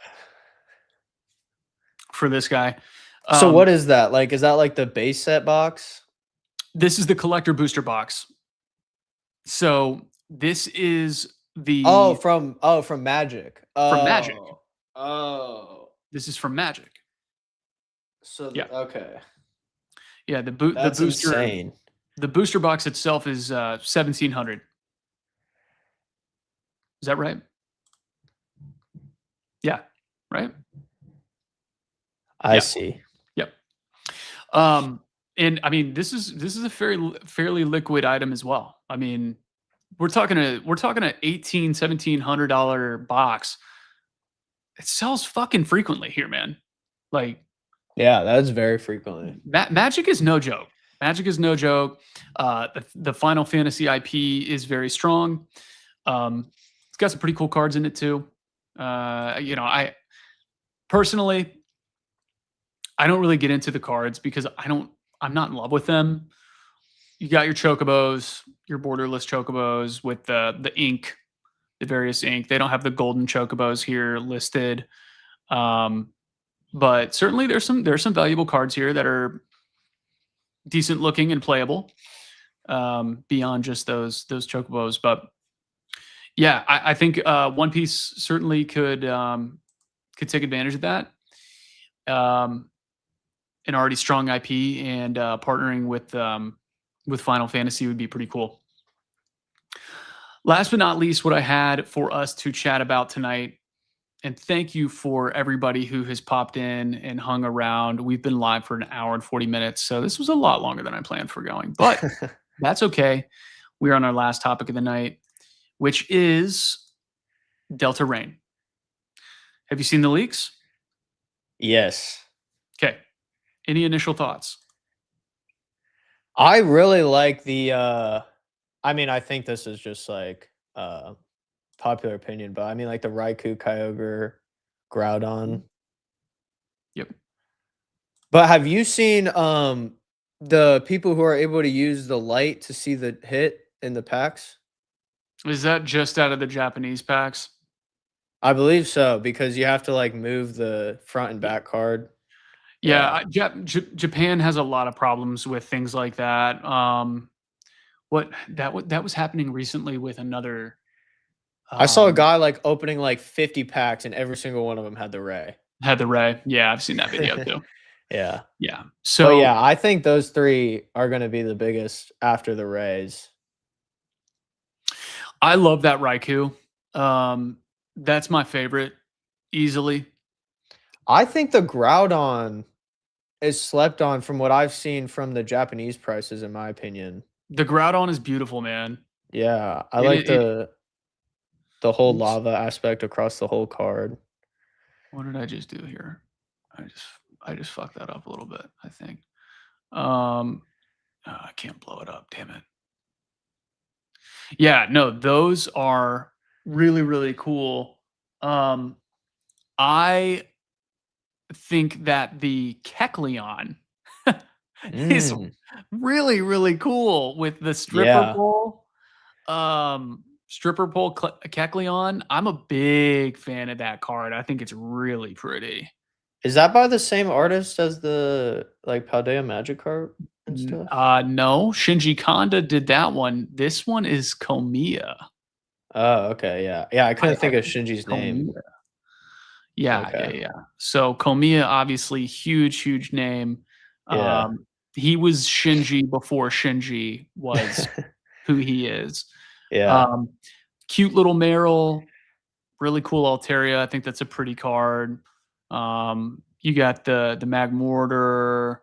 I think it's going to be a fun set. I think people are going to enjoy this. Yeah. Yeah. What's your favorite card outside the Rays? Unless you don't even like the Rays. Oh, the Raikou? Easily. Raikou? Okay. Yeah. The Raikou, I love the legendary beasts. And that Raikou really does it for me. I think that is going to be a big chase for me. I think it's going to end up being probably the 3rd most expensive card in the set. Yeah. But we'll see. We'll see. There's obviously a huge following for Kyogre and Groudon. And like, do you think that's going to be more iconic than the Crown Zenith Raikou? I like it a lot more than the Crown Zenith Raikou. Really? When I look at the dogs from Crown Zenith, I just view those as like almost like a staple in the hobby. Like if you're like a collector, you got to have the dogs from Crown Zenith. You know what I mean? Absolutely, man. I always try and have a PSA 10 of one of the dogs in my case. Yeah, exactly. That's another example. Like those are just a trio that you need to have in the case. Like you always need to have a trio at the table. Yeah, it seems like every single time you have one of the dogs in the case, by the end of the show, it's usually not there. Yeah. And if you don't, somebody asked about it. Correct. Yep. 100%. So I'm excited about Delta Rain. I think there is a possibility, and I've heard this speculated upon by others in the PokeSphere, PokeTube sphere, that this is not all we're gonna get, because obviously Pokemon recently has been doing 1-to-1 sets with what Japan has been getting, which is not what we had been used to with Scarlet and Violet, where we had been having 2 Japanese sets combined. And some folks are speculating we will get even more cards in the English Delta Rain versus the Japanese, which I guess is called Storm Emeralda? Yeah. Something like that, Emeralda. Neither here nor there. I think with these cards alone, they're already doing pretty damn good. Yeah, just throw a Suicune and an Entei in there. Man, now you're really just asking for it all.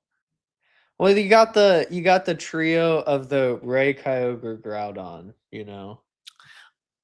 I guess they already do have a trio. I kind of thought that maybe they were trying to keep it a bit of an electric feel. Storm.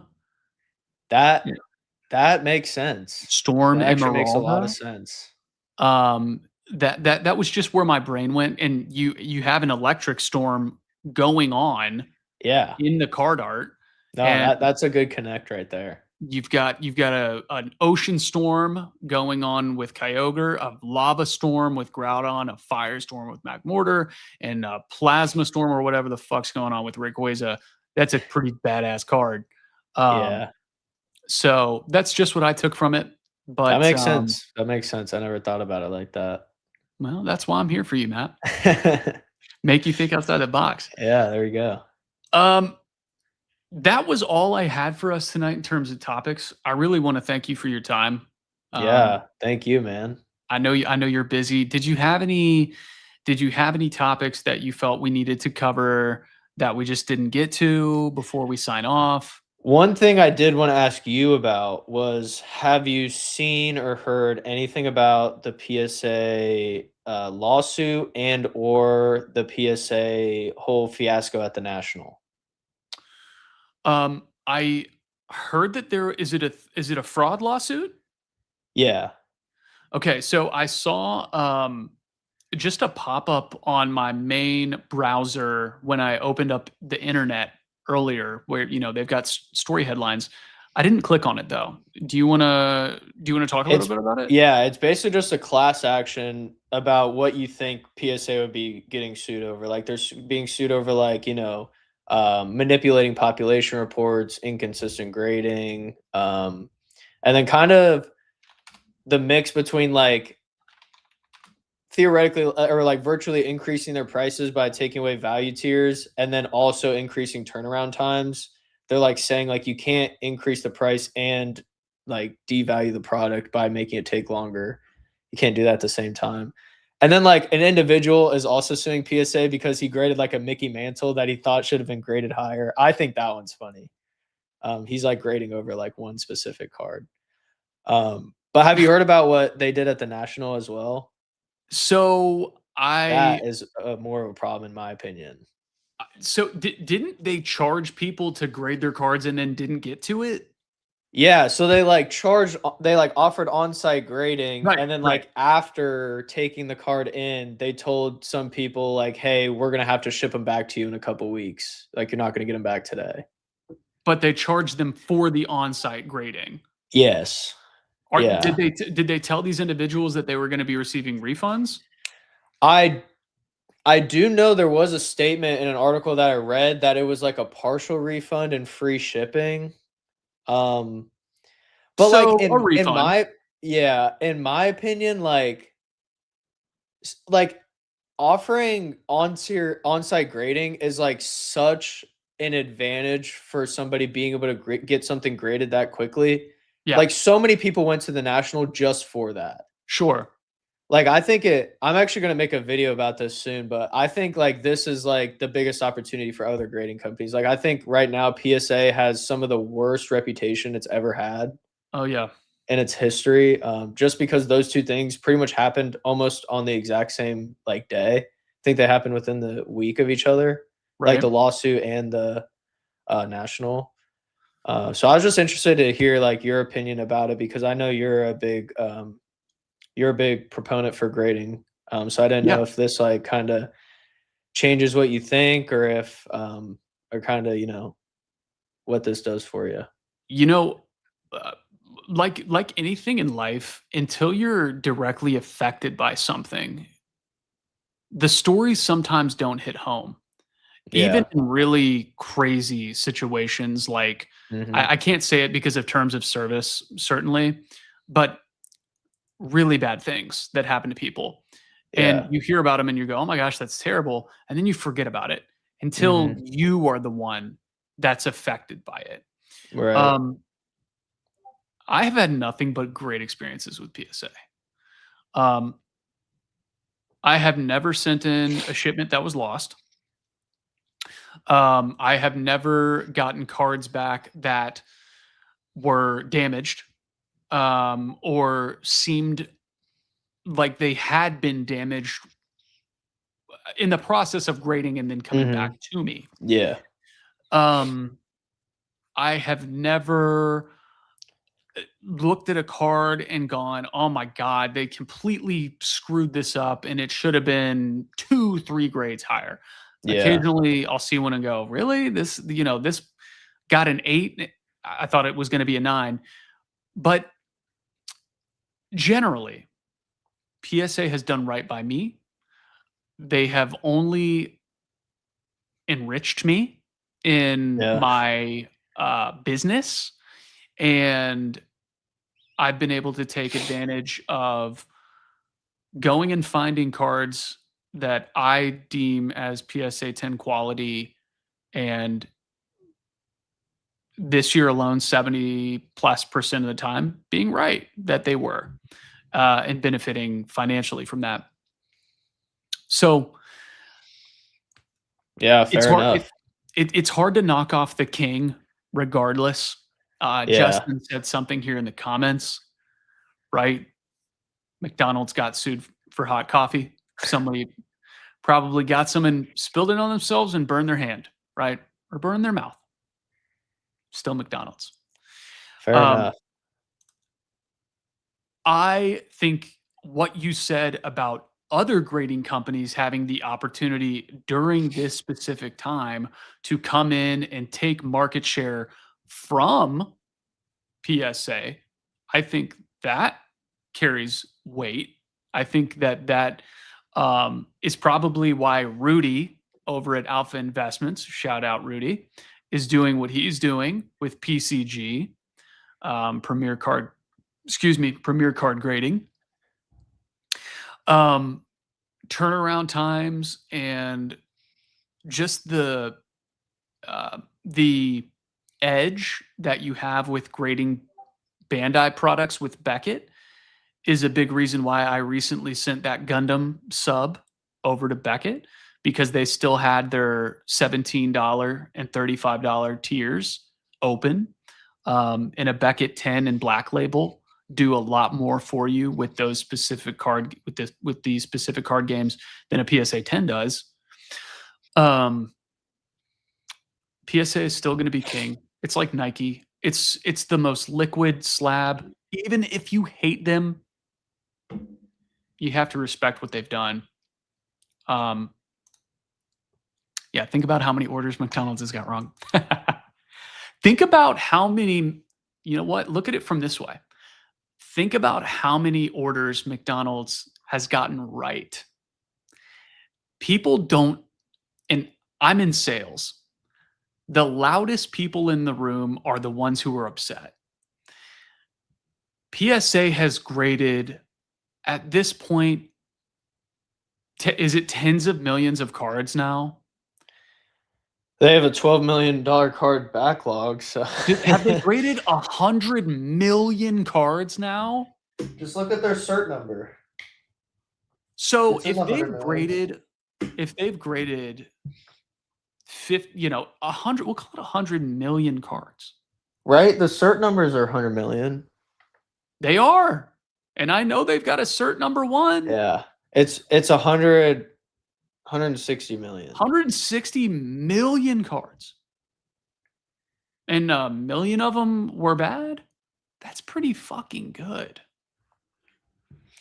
My opinion of it is like the card space and like companies connected to the card space, a lot of it just revolves around your reputation. Like you look at it from like you as a vendor, like how much your reputation means to you. You look at these companies, your reputation means a lot to you.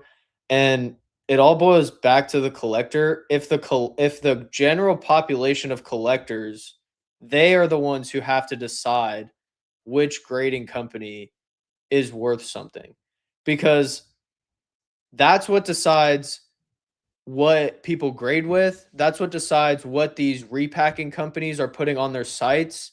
And then that's what decides what the repacking companies are then going out there and buying at 90%.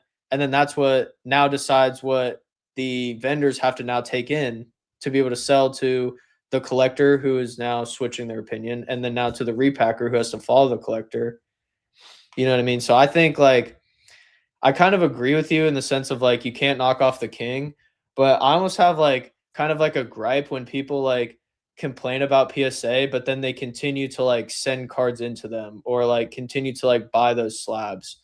Yeah. It's like if you don't want PSA to be like successful, then you are the ones who have to like switch over and put your money like basically where your mouth is and be like, hey, I'm gonna buy this CGC sub right now, even though I know that like right now it's worth less. But in the long run, if you switch off of the PSA like monopoly or whatever people want to call it, like that's the only real way to do it, because PSA has no incentive to switch anything. Nope. No, they don't.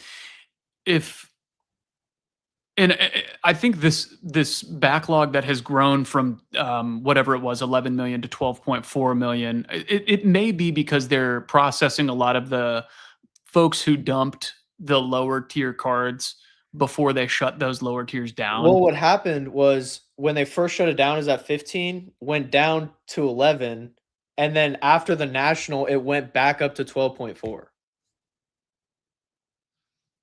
Like that's how many cards were submitted at that show. Oh, but how much did it cost to submit a card for onsite?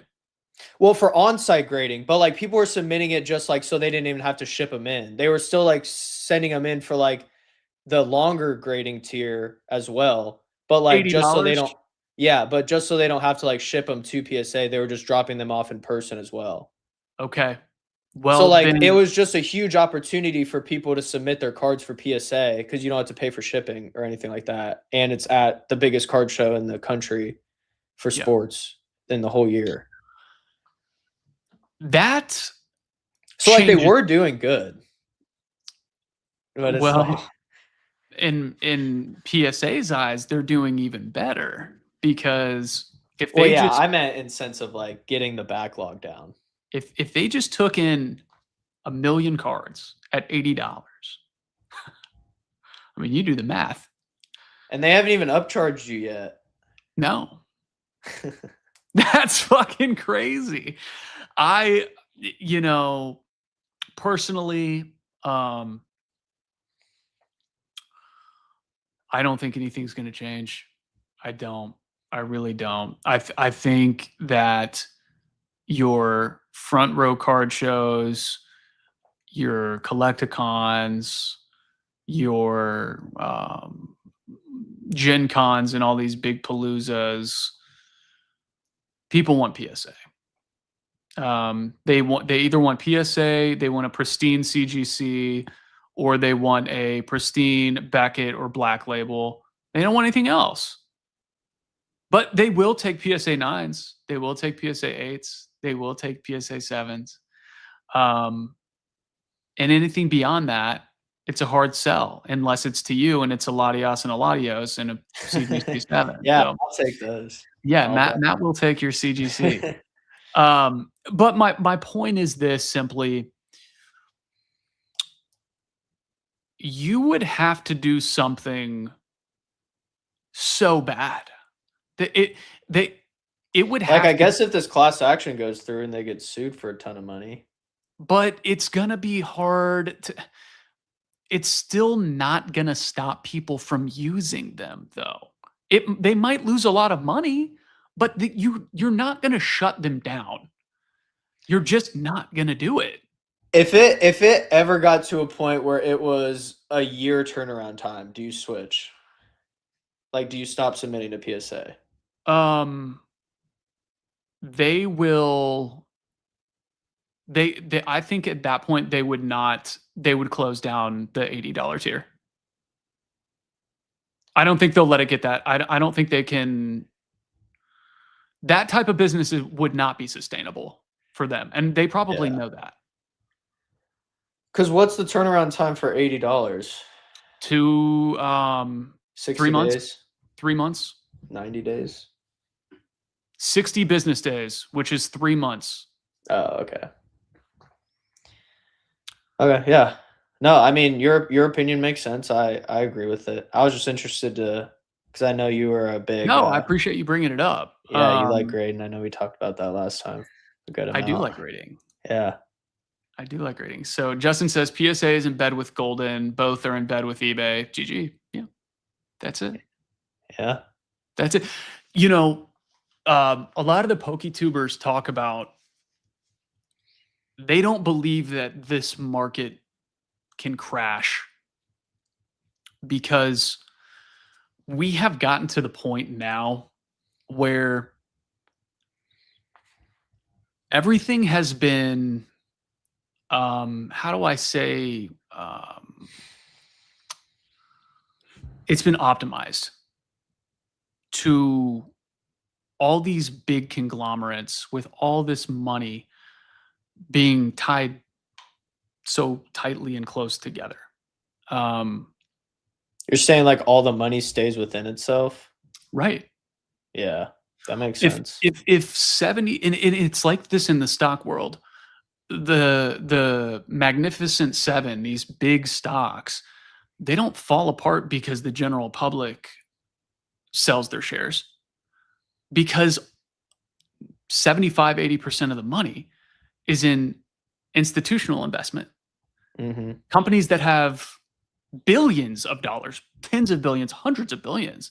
I mean, the market caps of these companies are in the trillions now. Apple, Nvidia, I think Costco's up there. Yeah, I think, or go ahead. That money isn't coming from me and you. It's coming from hedge funds. And if you want to look at it, the TCG space in the same form or fashion, the hedge funds are eBay, Golden, PSA, all these rip and ship companies, Courtyard. Yeah, it's all of those in my opinion. And what they have no incentive to liquidate all of their shit. None. No, because the only way a card leaves one of those repacking companies is if someone pulls it and gets it shipped to their house. And then in most cases, unless it's one of the chases, which they probably even sell at that point, but if they get themselves shipped like a PSA bulk card, they're coming to a show, they're selling it to somebody like you or I, who's then selling it back to the repacker, who's going straight back to the repack company. It's an endless positive feedback loop for these repacking and reshipping companies, and the gambling epidemic in the United States is not going to stop. The only way that it stops is if like government regulation came in and said you could not open packs online, for example. Correct. That would, in my opinion, that would be like the biggest hit that could happen to the, like that is like probably one of the only things that like tomorrow could affect the Pokemon market. Like I don't think a bigger change could happen to the Pokemon market than gambling getting banned. Yep. That's Which is crazy to say. Yeah. The thing, it is terrible to say, and people don't like it, and it feels icky because it is a children's card game, right? Yeah. Ultimately, it's always been a gambling game. Yeah. You're opening packs that you have no fucking clue what's in them, and you're hoping and praying that you get the big hit. And the purist will say, I want the big hit because I love Charizard. But in that hindbrain, they know Charizard costs the most. Right. That is in there somewhere for everyone.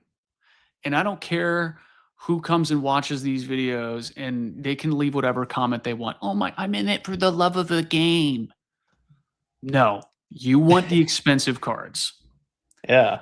If they weren't expensive, you wouldn't collect it.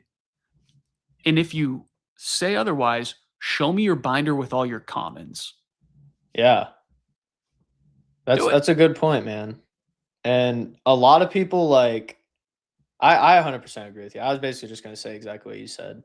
They try to like kind of say, like give themselves an out almost. But I mean, it's just human nature to be like greedy, to want things, to want like status that comes with having things. But yeah, it's very interesting how it's forming. Like you said, it is kind of more heavily influenced by these big conglomerates. And kind of to lead off of that, like Triumph is another one of those like repacking companies. And like a few months ago, they stopped buying singles for like in bulk. And that like heavily influenced like our strategy at the shows. So like you can just see like when they stopped taking singles for even like a month, we stopped taking singles. Now collectors have no way of liquidating their singles as easily, you know what I mean? Or they have to take less money. So it kind of just instantly trickles down. Like the second they sent us that message, we stopped buying. Yeah. So it really is kind of interesting how it all plays out. We will see what happens after the 30th anniversary. I don't think we'll ever see again what happened with 2022 and 2023, where everything just goes back to being $100 booster boxes. Yeah, we'll probably get MSRP, and we're already there with, like we talked about earlier, Perfect Order, Chaos Rising, and Pitch Black, pretty much. But I certainly don't think that those boxes are going to end up going to $80, $90, $100 per. And if they do, it will be, once again, the single greatest buying opportunity of the century, just like it was with Lost Origin, just like it was with every single other freaking booster box that now cost $700, $800, $900. So, guys, thank you guys so much for joining. We've been going for a little over 2 hours now. I had a ton of fun talking through all of this. The news cycle is never ending. I assume next week we'll have even more to talk about. Really excited to bring on our guest next week. We are going to talk a lot of business and things like that. And hopefully in the following weeks to come, we'll have Matt back on the channel. And, we can continue talking about all the craziness that will be happening in a month and a couple weeks from now when the 30th anniversary is right on our doorstep. So thank you, everybody, for tuning in. Cardboard Caravan is off and running. Drewskis Cards here with PokeYimYang. Thank you all for joining. We will catch you guys in the next one. Peace. Thank you, man.